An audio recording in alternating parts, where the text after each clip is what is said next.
Hello, everybody. Welcome to the Tesla Life number 107. What are we? July the 10th already. Look at that. Thanks. 10th already. So welcome to the show. First, I wanted to thank the co-host Russell Frost for last week. He was able to help us through. I was unable to attend, and you guys had quite a stormy show, which we may have to again tonight. We'll have to see. But shout out to Russell for getting through that last week, and he won't be with us this week, but hopefully we'll see him next. But for our show tonight, my co-host tonight is Mr. Tony Schaefer of Chicago. How are you doing today, sir? I am warm is how I am. I got in my car and it was 106 degrees. Wow. When I got in my car this afternoon. Now, I understand that this part up here you all might not recognize. What's that fuel thing? What is that? I have no idea. F. It's an F engage. F for failure? F for failure, exactly. Yes. 106. That's 106, brutal. Yes. Yeah, and that wouldn't even that would not even be humidity built into that. That's just the temperature. Yeah, definitely one of those things where you walk out of a building and you feel it. Yeah. Also with us tonight, Mr. Kacey Green in South Carolina. How are you today, sir? I'm doing much better than yesterday and the day before. If people were watching us from last week, you blacked out here and there, just disappeared. Yes, because of the storm. The storms, yes. Yeah. So now, if you notice, I'm not looking as HD as I normally do. It's because we're here via cell phone. The fiber connection to the house decided to drop. It doesn't have any power. So we're running through a cell phone. When did you find that out? Just recently? Sunday night, yeah. So, Sunday night. Isn't that interesting? Sunday night.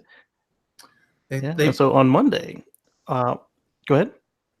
So you did pay the bill, right? It's nothing like that. Yes. No, it physically doesn't have power to the fiber outlet. Okay. As you see, we have electricity and the sun is shining, so the solar is working as well. But on Monday, it was 85, feels like 109, according to the weather apps. And my Tesla AC decided to take the afternoon off. Nice. Yes. Oh, it was the best. And it'll come on. Called them in. It's just working on Elon time. Yes, apparently so. It gave me a message about DC failure. It said it won't supercharge at regular rates. It was blowing hot air the whole time. I couldn't get it to stop. And then and then the next morning I was like, all right, I'm gonna have another hot day on the way to work. And so I rolled all the windows down, and halfway out the neighborhood, like the iciest air I've ever felt any Tesla vehicle ever emit comes out of the vents. So I rolled the windows up, and it's been fine ever since Tuesday morning. Wow. It's been colder than ever. Yeah. And you're keeping your little fingers crossed. Got a service, right? Yeah, I still got a service appointment scheduled for Saturday, so hopefully they can find out what happened. The only thing I can think is I did a opportunity charge right in the hottest part of the day, but that should not affect it because it doesn't get quite Arizona hot here. Yeah, that's unfortunate that it happens at that particular point in the day. You know, it's like you can rely upon the AC giving out at the hottest day of the year. That's just the way Murphy's Law works. Right. Exactly. Absolutely. Well, let's get to the show. We've got a number of different topics to touch upon in Tesla news this week. There's never a slow week. It just keeps coming at us. First thing I wanted to show was there is, again, your typical jackass was caught blocking a supercharger this week. So we thought we would share that with the folks at home. And we could see the four-legged jackass was moving its way across the parking lot to block the last supercharger in the... Wow. Nice ass. This was a great opportunity shot, and of course the caption was just perfect. That was posted. It was certainly a good posting by Sheldon earlier. So we appreciate that, Sheldon. What a great post. That's pretty now good. I know what the podcast users see.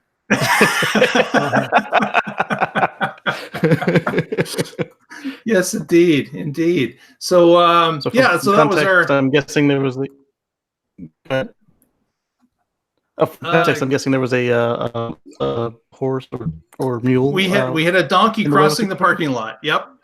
Nice. And moseying its way up to the last supercharger stall. So in the middle of the night. So I guess Sheldon was in a low populated area, or something escaped from the zoo. One or the other.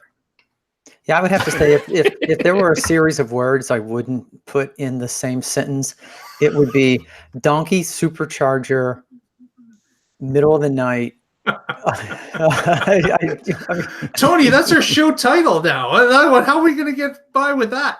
I'll have to come up with something. Let's see. I wonder what the YouTube bot will think of this. Right. Oh, yeah, starting the show with the jackass joke. So we'll have to see how YouTube rates us. But a donkey walks up to a supercharger. Yeah, exactly. Yeah, I'd put that. That way the profanity filters don't mistake it. Well, whoever's watching us right at this moment, if you haven't subscribed to the show already, give us a subscription, give us a like, and certainly ring the bell if you want to be notified when shows go live to air. That would really help us out. Give us a few numbers. A thumbs up would certainly be appreciated at any point in the show. But since you're sitting there right now, you may as well press the thumbs up while you're in front of it. Next story. This is close to Tony's neck of the woods. The Wisconsin governor recently vetoes a Tesla provision that was put in a bill to allow Tesla to sell cars in the state. And this particular governor decided that it wasn't something that he was comfortable in signing. His justification for it was, quote, "I'm vetoing this provision as I object to significant changes to existing motor vehicle dealership law and the consumer protections they provide to Wisconsin, occurring late in the state budget process and without the opportunity for adequate public input and debate." See, I'd love to see what Russell says about this. So this was Wisconsin Governor, the name, Tony Evers.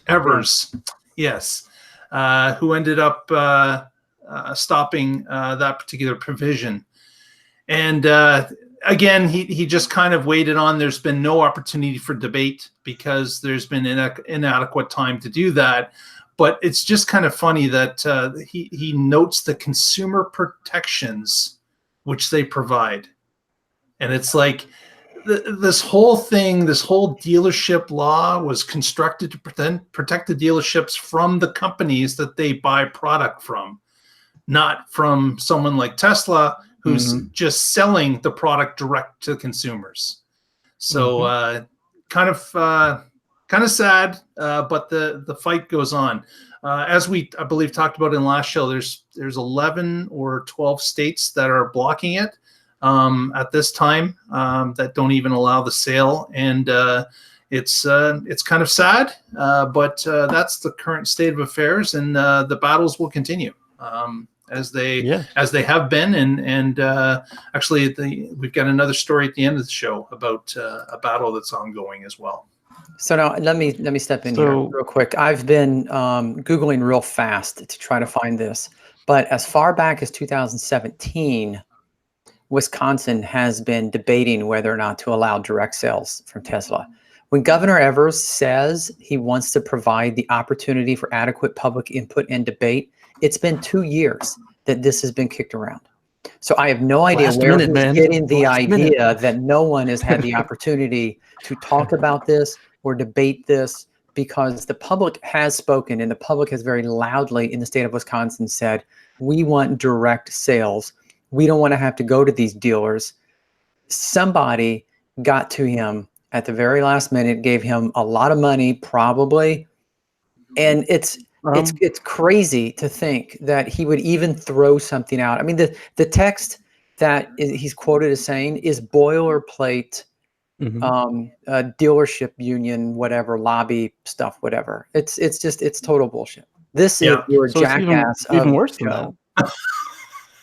So he's a cheap date. He did this for $14,000. He did a line item veto, and so I'm thinking if we did a GoFundMe for $15,000, we already know he's cheap. So allegedly, we can fix that right now. Allegedly, yes. We don't want to.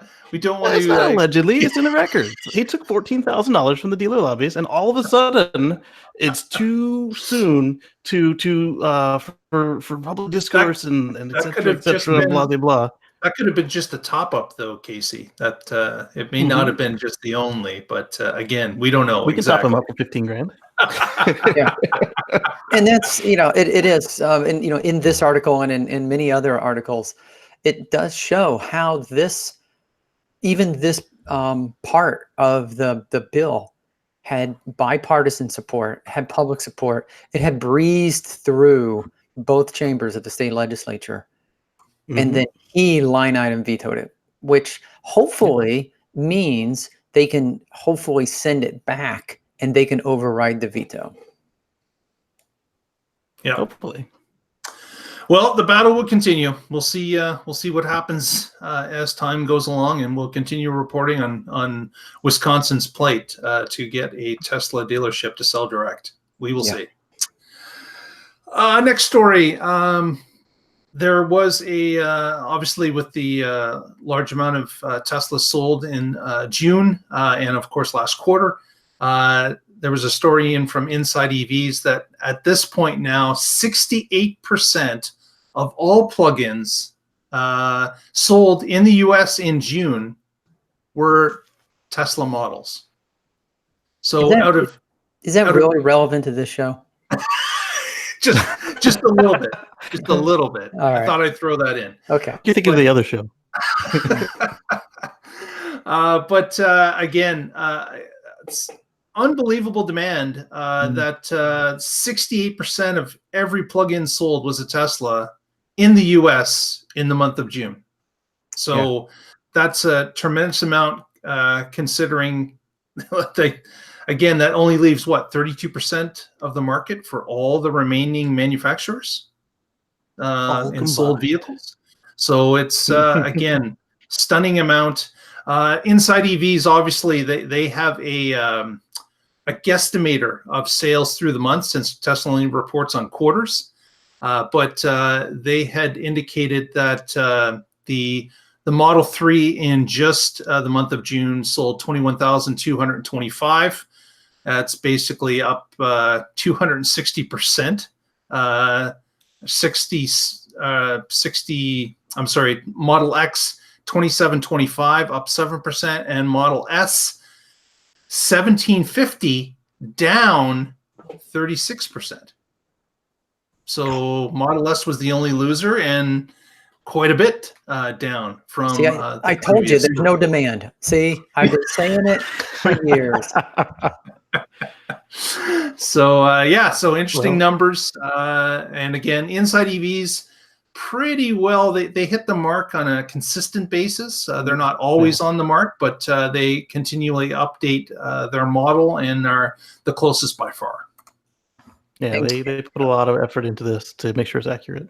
Exactly. And great charts. I always love their charts because they're colored well. They're colored well. Well, no, I mean you know what I mean. They're legible. They look good. Is that what you're saying? Yes, they look good because so many times you go to sites and stuff with charts, and it's like the black line is this, the dark gray line is this, the black line that's like this is in the newspaper. I was like, oh my God. Yeah. The four different shades of gray show you the differences.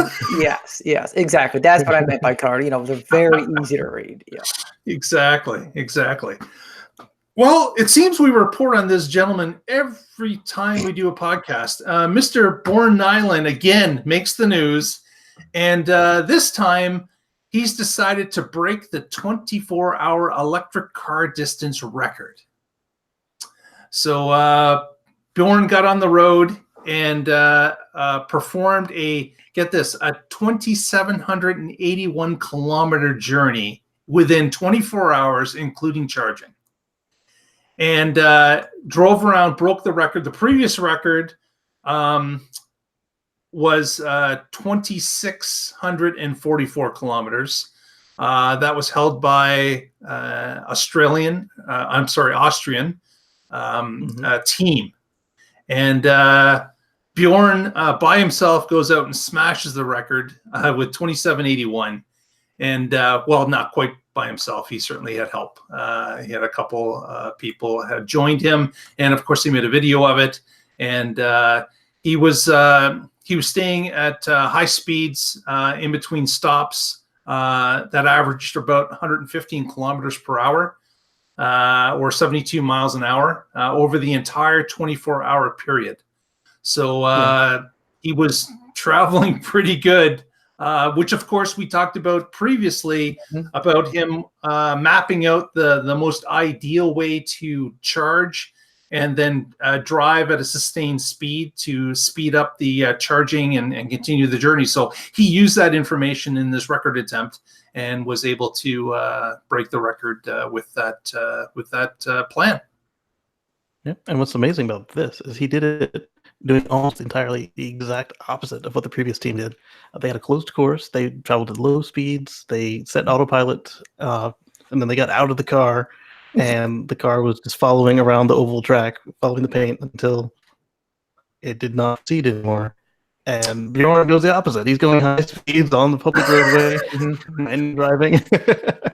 Doing 200 kilometers an hour, right? Zipping down a public road, dodging whatever's in his way. No, I'm just kidding. But yeah, you're right. He certainly took a different path and was able to be successful with his bid, and certainly out distanced the previous record holder by a good deal.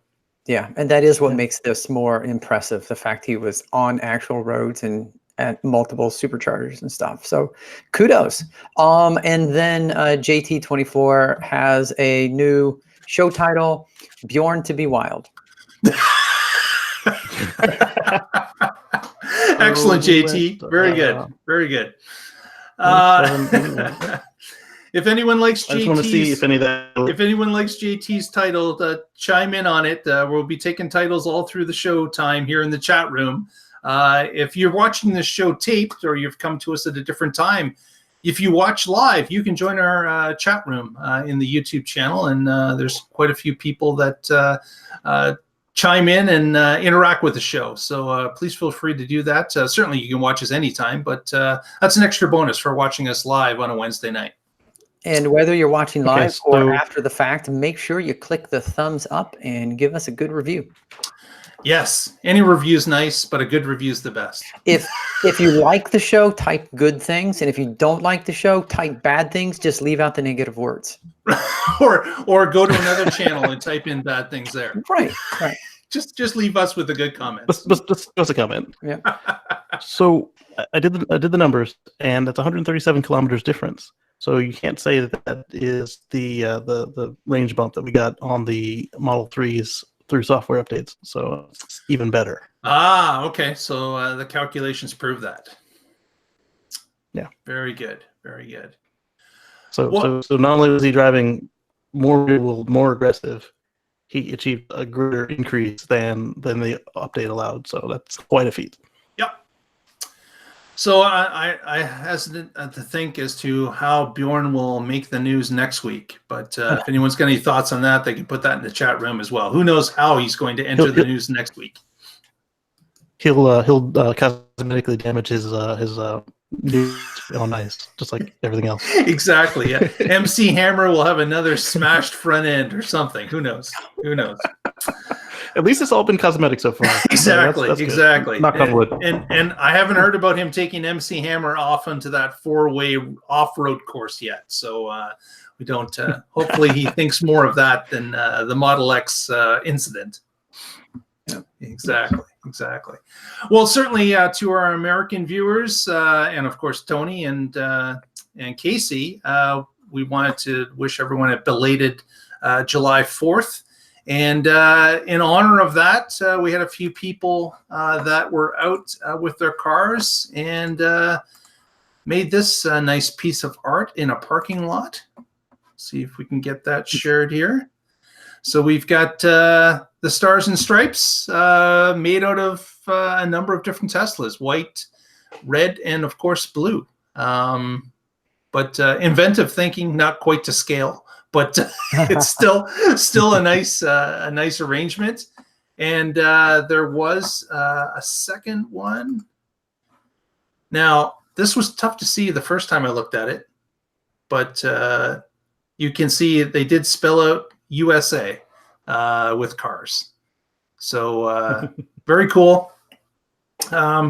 Actually, in the USA, I was wondering why they didn't just make a color for each letter, but they looks like they could have almost done that, or pretty well close to doing that. But that would have made it easier to see. But still, good effort. Great to see. So hope everyone had a good holiday. With that flag, I was thinking the maple leaf would be a little more of a challenge, but I think people could do it. It would be tough, but you need quite a few cars. Yeah. I think with the July the 4th group, it looks like they had about 25 cars or so to make those patterns. So interesting. Yeah. Interesting. Next story. A gentleman called Wade Anderson is currently, as we speak, on a cross-continent tour with his Model 3 long-range vehicle. So he lives in Phoenix, Arizona, and he's taking a 25,000-kilometer trip across the continent, visiting a number of different sites along the way, hitting some points he wanted to, as well as some geographic sites, such as he's hitting the four corners of the United States. So he started in Phoenix. He drove across the bottom of the U.S. To Key West, so that's the furthest south point. Headed north up towards New York, and stopped at I believe it's Lubbock, Maine. Yeah. And of course, that was the most easternly northern point. He crossed into New Brunswick, Canada, and followed it to a city called Edmundston, where he crossed back into the U.S. to visit a place in Maine, a small little city that's easier accessed from Canada, surprisingly enough. And then back out onto the road, followed the Trans-Canada Highway through Quebec, down the St. Lawrence Seaway, and into Montreal, then Toronto, and ultimately stopped in Woodstock, which was the place that I was able to visit with the other American that we know, Yo-Yo, that drove across the continent in his Model 3. And Wade was interviewed by the CBC in Woodstock, Ontario, on his journey, and and certainly you can follow him on social media as well. But Wade had told them about the journey. At that point, he was approximately about halfway through, roughly, the journey. But he suspects that it's going to take him a total of 3 months. And once he gets through the Ontario part, I'm sure he's through that now. He was going to visit the geographic center of the United States. Then he was going north to the geographic center of North America, which is somewhere in North Dakota. And then from there over to the West Coast, and get this, all the way up to Alaska. Turn around, come all the way back down the West Coast, and stop in Phoenix, his end point. So an incredible journey, 25,000 kilometers. Man, I hope Wade sleeps well in the vehicle. Yes. But he's putting up videos.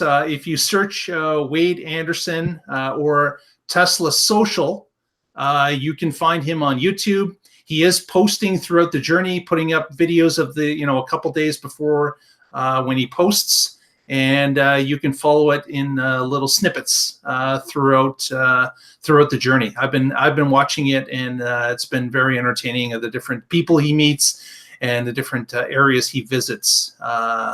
It's kind of interesting to watch the journey as it unfolds.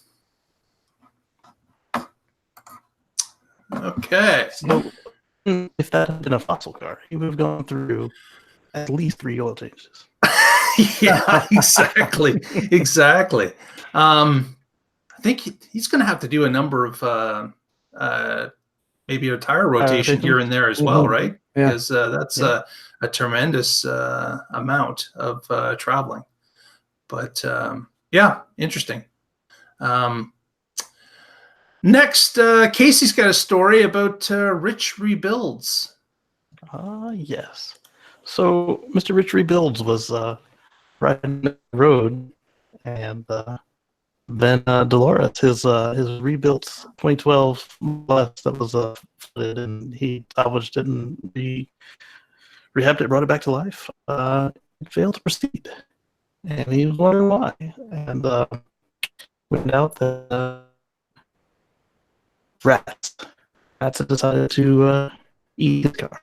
Yeah, and, so he had an issue with that previously, right, Kacey? Like he had known in his Model S that he had some rodents in the car. He figured that out before this issue happened, but I guess he didn't know the full extent of what had happened. I must have missed that episode. Because he showed videos, and I thought he was just saying his kids were not respecting the car, but I guess that was trailing on from that.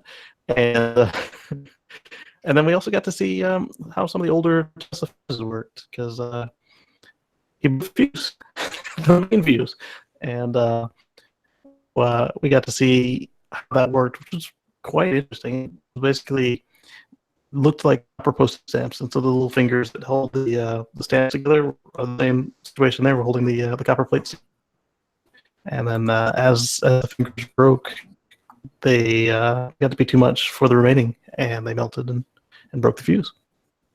Right. So actually, I've got a couple of photos here of the repair of the fuse, the main fuse for the main battery in his Model S. And let me just pop that up on the screen.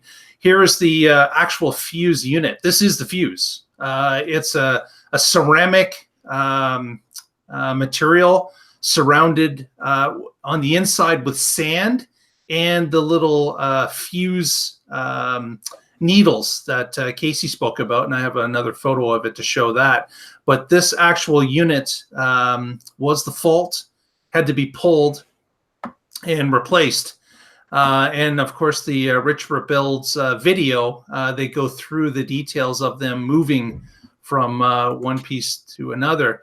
Here is the actual inside the sand in the center of it. Wow. These little fingers are the extra, they're basically filaments, like a light bulb, that have multiple filaments. And if one was to blow, the unit would still run because the others are still touching. But over time, his particular unit blew a number of them, and they believe that a supercharge and then a ludicrous or a insane launch or something along those lines put more pressure on the system and blew the final little needles out. And once those were blown out, then the fuse was gone, and the main battery pack was inoperable at that point. And then it showed them replacing it with a new fuse unit. The new fuse was completely different than the original. It's a different architecture, a different strength, and they showed the what they needed to do to silicone that particular fuse back in place to protect it from water damage should the pack ever get wet. But it was an interesting show. But the really thing that struck me in this whole thing was that in order to get to this fuse on the main battery pack, they had to lower the battery pack out of the car to get to it. So it's inaccessible in a normal means to just replace the fuse. You have to lower the pack out of the car to get to the fuse to replace it. Well, and let's face facts here. That's not your typical fuse. No, it's not. But in a case where the fuse goes gradually over time, it's almost like it is going to go. There is going to be a point when it does go. Do we know that? We don't know it for a fact, but the architecture of these early, and again, Rich had an early pack. In fact, they were saying that he had one of the original packs. So there have been modifications to it, to that, beyond that point for sure. The other point they did make is that one of the gentlemen that works with Rich in the Electrified Garage, he used to work for Tesla, and he indicated that the Model 3 was built in such a way that you lift the back seat and the fuse is accessible from the back seat. So you don't have to take the battery apart. So, yeah, that's exactly what Hockey Day just put in the chat. So yeah. Right. So obviously, after thinking about it and saying, you know what, we're going to put hundreds of thousands of these cars on the road now, we better have a better way of dealing with this, because we can't afford the time to take it in, lower the pack, and replace the fuse in the way that we've been doing it with these first versions of the S. So glad to see they made an improvement upon that and implemented it with the mass volume car. Yeah. It don't help trying to do pack swaps anymore, like with the quick swap of the at the station. So there's no need to put all that stuff directly in the pack that they were doing before. And as you mentioned, they designed a new fuse that should only go in the case of a vehicle rather than just through time. And in the case of our ludicrous cars, they're actually not really quite the same idea of fuse. They solid and they blow pyrotechnically rather than through melting. So improvements have been made not only in the placement, but certainly the fuse itself and how the fuse is basically a load is put on it, I guess. Yeah. Okay. Yeah. Great. Next. Oh, yes. There was a big gas explosion at, and of course, you wouldn't expect to hear that on a Tesla show, but there was a large gas explosion in Plantation, Florida, at a mall where a supercharger is located. And we got a photo here of the aftermath shortly after the explosion. There was a gentleman that was charging his Model X at the supercharger in Plantation, Florida. There was a gas buildup in the mall behind the supercharger. And at one point, I'm sure everyone has seen this on the news over the past few days, there was an explosion which blew out a number of the stores, the outside exteriors, the parts of the roof, and shot it into the parking lot that rained down. This gentleman who had just arrived to supercharge dropped the cable and dove under the front hood of the vehicle, well, between the ground and the tires, to get away from the falling debris that was coming from the explosion. And glad to report that he was safe. No real injuries occurred from this. But man, talk about a surprise. Going to a mall and just typically thinking about what you're going to maybe get to eat or where you're going in the mall while you wait. And then there's a massive flash and explosion as the front fascia of the mall and part of the roof goes up, and debris is raining everywhere. That's quite, timing on his part to be out there. Yep, that would certainly be a surprise. Yeah, that's the kind of duck and cover you see in a in like in a movie, right? But yeah, you never expect to actually need to do that in real life. I'm trying to see. So I've got the CNN video here, and I'm going through to see if they show in the parking lot, where. So back here, where did I have the overhead shot? Do we know where the superchargers were? From that CNN shot, I was not able to locate the actual superchargers, but maybe, like I was thinking in that treed area in the back, but that would be a guess. Well, they said across the street, so it might not even be in the shot. That's true too. I'm not sure where I couldn't spot it in that particular video. All right, I'll come up with something. Don't worry. I'll find it. Tony's going to manufacture one right now. Yep. Yes. Okay. Our next story relates to the range saving ability of the Aero wheels. Those 18-inch wheel covers that go on the stock version of the rim for the Model 3. Now, you guys may remember that when the Model 3 was first coming out, just this very, very beginning of release to employees of Tesla, there was a report of a group of people approaching a Tesla engineer at a supercharging stop, which had the Aero wheels, and he was being peppered with questions. And one of the questions that he was asked was about those particular Aero wheel covers, and he had come back as a response that the Aero wheels would save approximately 10% of range if they were used. And everyone was shocked with that number because that's quite high, figuring that obviously the car itself is not going to give you that much of a savings when it's driving, say, below 30 kilometers or 35 miles an hour. Highway speeds, you could see the savings possibly, but 10% was a really large number that everyone was kind of amazed with. Now, there was no real follow-up done to that number. There was no update, but this particular group was able to do an independent test with the Model 3, Aero covers and without Aero covers in the UK. And they were able to come up with some independent findings that said that the real figure here is about 3%, not 10. And that number, of course, is only valid at highway speeds. So if you're traveling on a regional or local city road, you're really not gaining anything with the Aero covers on. It's highway where it shines, and the amount is more like 3%, not like the number we heard previously. Now, that engineer could have been speaking to the people about a 10% being maybe the difference between 19-inch and 18-inch with Aero covers. That could have been a possibility, but there was never any real clarification. But I remember at the time that number of 10% sounded really large, and it's been proven that that's not the case. It's more like a 3% efficiency gain. So while I was disconnected, did we put in a plug for Mark's Cover Emporium? Good call. No, we didn't. But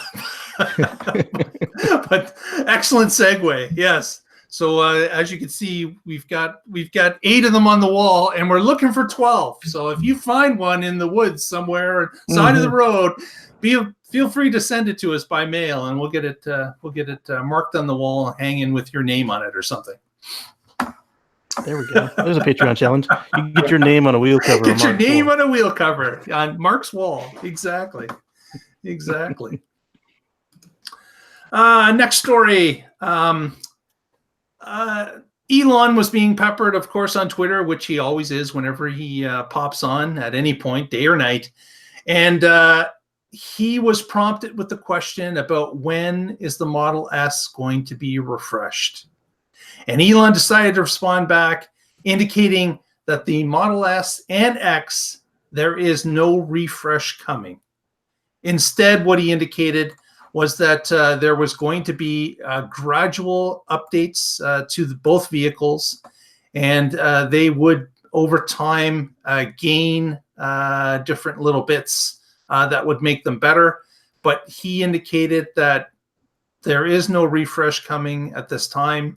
And of course, there's no need to wait because that refresh is not something that is in the cards at this point. So, and of course, you don't want, even if there was a refresh coming, you don't necessarily want people to be waiting unless that refresh was available, fairly quickly. But yeah, imminently, correct. But I guess it's not close at all at this point, and he doesn't want people thinking that maybe we should wait. Maybe we should wait. It's coming. It's coming.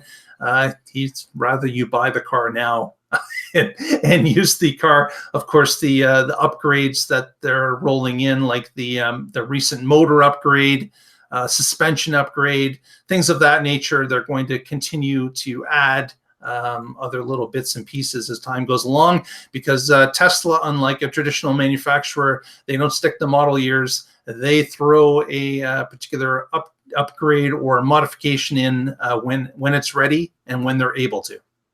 So, like I keep saying, don't wait on Tesla to change stuff before you buy. If you see what you want, buy it now.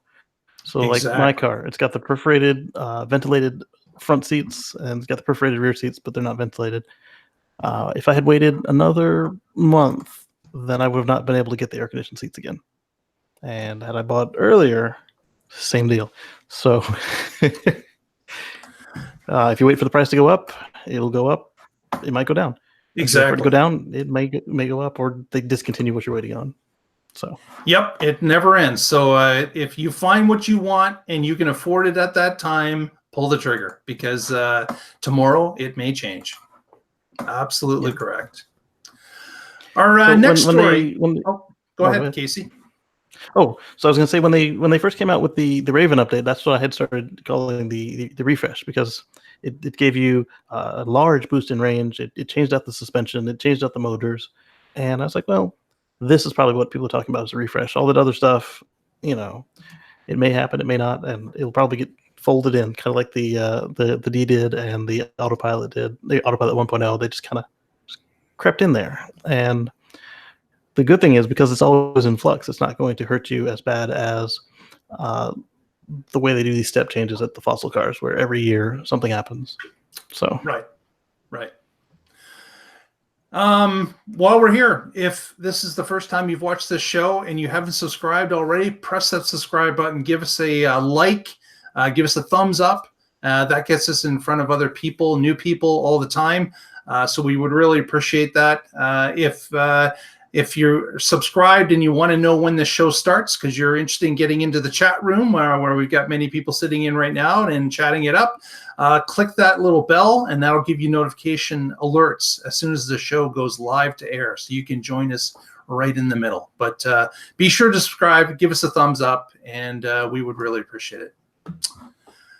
Next story. This one people have been waiting for a long, long time. This, of course, is a third-party DC fast station in California. Actually, it's probably Barstow based on the large thermometer behind the person. But what we've got here is an announcement that the CHAdeMO charger, the long-awaited CHAdeMO charger for the Model 3, now is active and will charge the car. So the software has been updated in the latest patch, and now the CHAdeMO adapter, which is about $400 US, if I'm not mistaken, is now available to charge the Model 3. It's always been able to do the S and the X. It was just the 3 that there was no ability at that time. And there's Tony got the picture of the monstrosity called the adapter, which is really large and heavy. Kacey, do you have one of these? I do. It's sitting in my vehicle right now. I'm going to get them to update it on my service visit. They updated it through the CAN bus side, or it's not the CAN bus side, the CHAdeMO side, and so it can't be done by mobile. Oh, okay. But yeah, I use it regularly since Charleston doesn't have any supercharging, and I've been able to loan it out a couple times to Model S and Model X owners, and then any Model 3 owner who wants to come in and do a day trip and does too many miles, they get stuck here for a while till they have enough to make it to the next supercharger. So now, after they get this software update, I'll be able to hand them the same adapter, and they'll be able to boost up in about 30 minutes to get enough to get to the next supercharger. Exactly. Pretty cool stuff. It's huge. It's heavy. Yeah. Yeah, it's unwieldy. It's no is what joke. it is. It is. But you're right. When you're in a section of the country that is less serviced by superchargers, it can certainly be a savior because you're able to use another network that will get you up and going in a quicker fashion as opposed to just charging at L2. But again, myself, I'm in an area that is covered by superchargers very well. All the areas I've traveled to in the past year have been covered by superchargers. I've not had any type of issue. But I know if I was to go to Northern Ontario or Western Canada, I would have an issue. And certainly it was East Coast until this summer was an issue. But now the superchargers are in line there as well. So again, depending on where you are in a country and where you travel, this may be a godsend for you, but it just depends. I know somewhere that this might be beneficial. Yeah, where Wade's going. Yeah, yes. Exactly. Actually, I don't think that's going to help Wade in northern Alaska. I really don't. The polar bears, I don't think keep those DC chargers maintained that well. Oh, dang it! So the speculation is that this is because the Japanese Model 3 is about to come online. We didn't get our first CHAdeMO adapter until the Japanese Model S was. That's interesting. I didn't know that.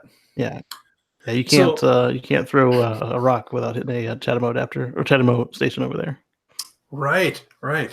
So you're thinking that's because they're about to introduce the car in Japan and they have to have that working in order to do the introduction. Yeah, their inlet is the same as ours, but because Toyota, Nissan, everybody else that was on the CHAdeMO board is there, that got a great push from the locals. Okay, interesting. I didn't realize that. Thanks for putting that in there. That's an interesting little fact.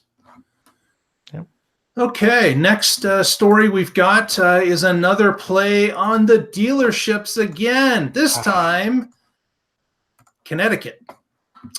So Tesla's been fighting the dealer association in Connecticut now for a number of years again. And at this point, it's being pushed all the way to the Supreme Court of Connecticut. Where they have indicated that, yes, they will do the hearing on this. It's been a back and forth battle, and now they're going to rule on it as the highest court in the land in that state. Tony, do you have any idea? Like, you always hear about the Supreme Court of the United States. I didn't even realize there's a Supreme Court of individual states. Yeah, so it is an entire tiered sort of structure,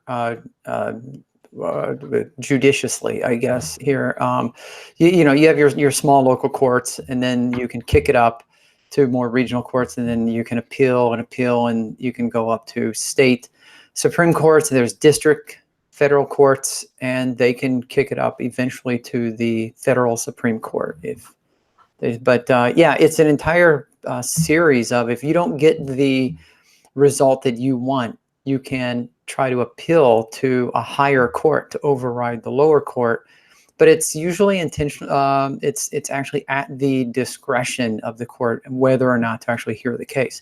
They might just say, you know what, you're done.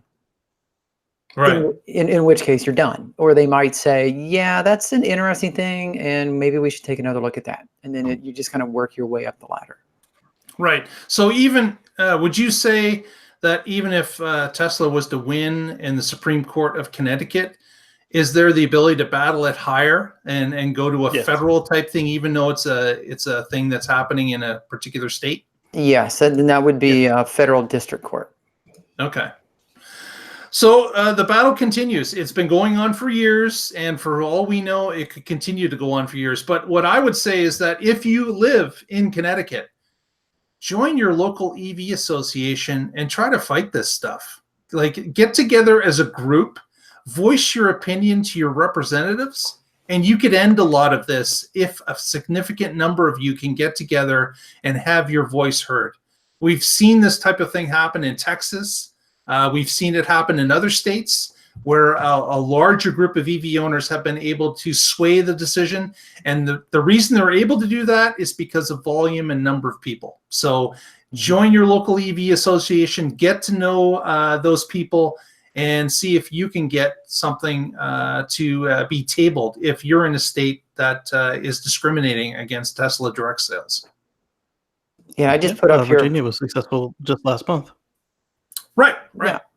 And for our international viewers, I put up a map of the United States Courts of Appeals and the state's district courts. And one of the biggest ones you hear about is the 9th District, which is the entire West Coast, or as Republicans like to refer to it as the left coast. The 9th District is usually more liberal leaning. And so you get a lot of liberal, socially conscious, environmental, those type of arguments will come out of the 9th District. Right. I don't know so much what all of the other ones are, but just knowing the states, I could imagine the 8th District being in the middle, in the Midwest is probably a little more conservative. But yeah, I mean, you just don't know. And the judges on these courts are appointed by presidents. So it just depends on who was the president when there was a vacancy and who they appointed. Right, right. I keep saying that these dealerships and their groups and all the people who have reason to fight this, that they are going to shoot themselves in the foot when this goes all the way up, and it's not going to go the way they think it will, simply because their arguments are disingenuous. And I think if they had just let it alone and not touched it, yeah, you'd have to compete with Tesla, but I think once it opens up wide, they're going to have a lot more than they bargained for coming their way. Well, all they're doing basically is delaying, right? They're pushing it back, months, days, months, weeks, years, as far as they can, and continue to do that because they feel the delay is the only thing that they have hope that they, like the rest of the industry, is starting to see a shift. And they realize that if they don't have product to sell to people that want electrification, they're not going to sell it. So if we can keep them out of our state, we're going to keep them out of our state as long as possible. Right. And, we started the show talking about Wisconsin, and the Wisconsin governor vetoed it. Tesla could go to the 7th District Court. And, we talked about the lobbyists and the campaign fund contributions and the amount of money that flows into this. And these judges are supposed to be, not bribed. They don't campaign. They don't have, campaign chair, contributions and whatever. They don't have sponsors. Their job is to read and interpret the law as it applies on the case in front of them. So the hope is by going to a federal court or even a state Supreme Court, you're taking the control out of the hands of the people who are purchasable, i.e. elected officials, and you're putting it in the hands of people who are supposed to be unbiased and unswayable, just reading and interpreting the law. So just like Kacey said, the dealership's case is really thin here. And I don't think, we've heard about this for years, and we haven't yet found a single shred defending the dealerships and their argument. I really do think, like Kacey said, once Pandora's box is open, once the dealers make a big deal about Tesla direct selling, you're going to see other industries and other manufacturers direct selling, because they're the ones who made it, they're the ones that pushed this topic and made it so that anyone can now direct sell. Right. Yep. Right. Well, again, we will see. We will watch and see if the states that are fighting it, how it's been a seesaw battle, but we will see if Tesla eventually is victorious. Hopefully. Yeah. Hopefully. Well, that's about it for tonight's show. If you're still with us, press that like button if you haven't done it already, and give us a follow if you haven't done that. And certainly you can follow us on the social media. You can follow us on Twitter at The Tesla Life. You can follow us on Facebook, The Tesla Life #1. And what we'll do is we will see you right back here next week. Oh, we'd also like to thank Lee Moon for the music that we use for every show. Thanks very much, Lee. And we continue to use that music. And we'll use it on the the exit of tonight's show. So thank you, Lee, and thank you everyone for watching. Tune in next week and find out what's going on in the Tesla life.